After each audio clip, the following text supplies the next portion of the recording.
mamlaka imejipanga kuwafikia Watanzania wengi zaidi kwenye sekta mbalimbali ikiwemo madini. Pamoja na kozi ambayo inaendelea, lakini kozi kama hizi zinaendelea Shinyanga, Geita kwa namna tofauti tofauti tu. Kwa hiyo nashukuru kwa kujitokeza kwenu na tunaomba tuwaambie wenzetu kwamba jamani, mje mpate mafunzo. Baada ya mafunzo tutatoa cheti kitakacho recognize, kitakachotambua kile ambacho tumejifunza. Kwa hiyo tuendelee kujifunza kwa elimu haina mwisho. Moja na mafunzo mengine ambayo chuo cha VETA Chunya kinafanya. Lakini mwelekeo wetu mkubwa sasa hivi kama chuo ni kuangalia namna gani tunaitendea haki sekta ya madini katika wilaya ya Chunya, kwa kuzingatia kwamba shughuli kubwa za kiuchumi katika wilaya ya Chunya ni shughuli za uchimbaji wa madini na hasa dhahabu.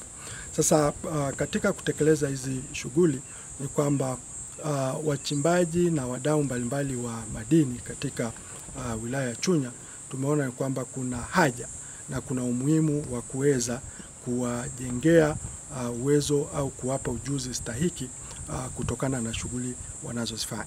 Sasa kama chuo tuliweza kuainisha stadi mbalimbali ambazo zinatakiwa na wachimbaji katika sekta ya madini. Lakini katika yale mahitaji mbalimbali ambayo yapo, la kwanza kabisa ambalo tumeona tuanze nalo na ambalo linahusu usalama katika shughuli za uchimbaji wa madini ni kutoa mafunzo kwa wachimbaji na wadau yanayohusu matumizi salama ya mitambo ya uchimbaji. Kuna mitambo ya aina mbalimbali ambayo inatumiwa na wachimbaji pamoja na wadau. Sasa hii mitambo kwa namna moja au nyingine wanaoitumia kama hawatakuwa na ujuzi au uelewa unaotakiwa, athari zake zinakuwa ni kubwa, hasa katika changamoto kama ajali au kutokufanya shughuli za uzalishaji wa madini vizuri.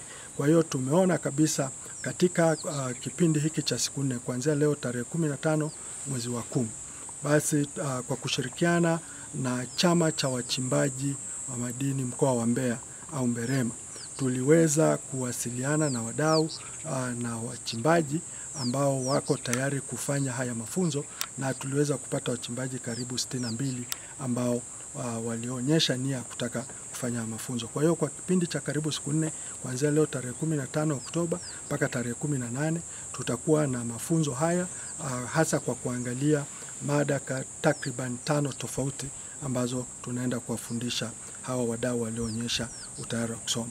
Kwa kushirikiana na chuo cha madini Dodoma, basi tumeweza kupata mwezeshaji mahiri kabisa ambao watakuwa na wachimbaji hawa katika kipindi cha hizi siku 4. Semina ya leo au mafunzo ya leo nimejifunza vitu vingi sana. Kadri siku zinavyozidi kwenda, kama mchimbaji mdogo nazidi kupata elimu zaidi na zaidi.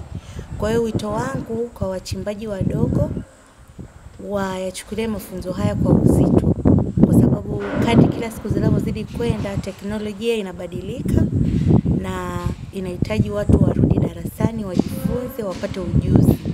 Kwa hiyo ujuzi utatuwezesha kuchimba kwa gharama nafuu na kwa matokeo makubwa zaidi.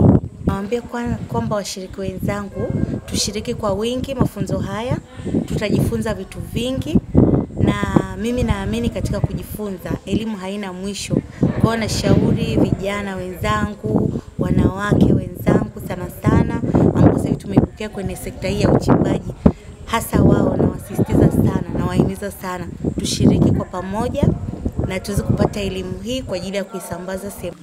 Sisi chama cha wachimbaji tulibisha hodi chuo cha VETA tukiwaomba kwamba kutokana kwamba ongezeko la mitambo Chunya imekuwa kubwa, ni vyema tuwapatie wachimbaji wetu elimu jinsi gani ya kutumia, jinsi gani ya kutunza, tukakubaliana na ndio hivyo umeona leo linatokea. Kwa hiyo niendelee kushukuru VETA kwa hili, lakini pia nitoe rai kwa wachimbaji mkoa mzima wa Mbeya na hususan Chunya, wale kwa Sangambi, Fumbo, Shoga, Itumbi waje kwa wingi.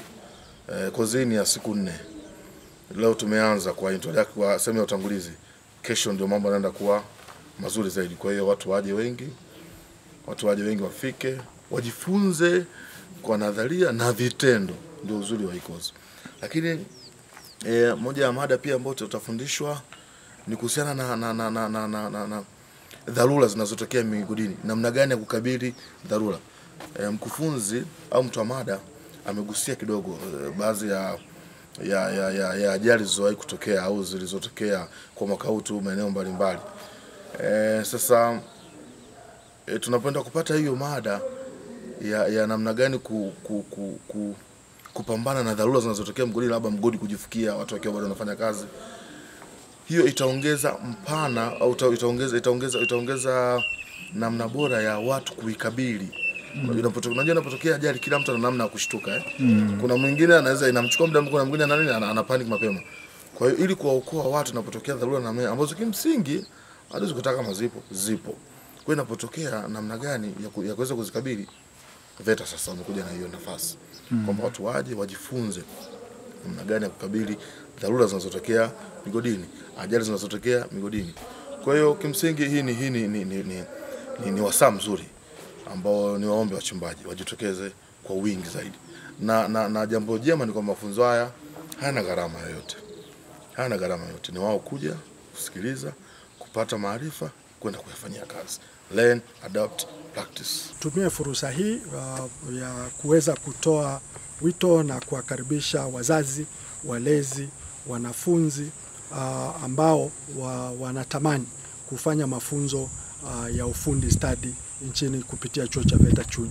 Chuo cha VETA Chunya mpaka sasa hivi tunaendelea na udahili wa wanafunzi kwa ajili ya wanafunzi wale ambao watajiunga msimu wa mafunzo wa mwaka 2026, ambapo katika kipindi hicho tunatarajia tuwe na fani 4: fani ya uchomeleaji wa vyuma, fani ya ufundi umeme, ujenzi wa nyumba pamoja na ushonaji wa nguo. Kwa hiyo tunaendelea na udahili, ambapo mwisho wa udahili katika kipindi ambacho tutafanya mafunzo Januari mwakani ni tarehe 17 mwezi huu wa 10. Kwa hiyo tunawakaribisha sana wadau mbalimbali, wazazi na vijana wote ambao wako tayari kusoma mafunzo ya ufundi stadi. Endelea kutufuatilia kupitia YouTube ambako tunapatikana kwa Chunya DC Online. Website ama tovuti tunapatikana kwa www.chunyadc.go.tz. Lakini Instagram tunapatikana Chunya_official.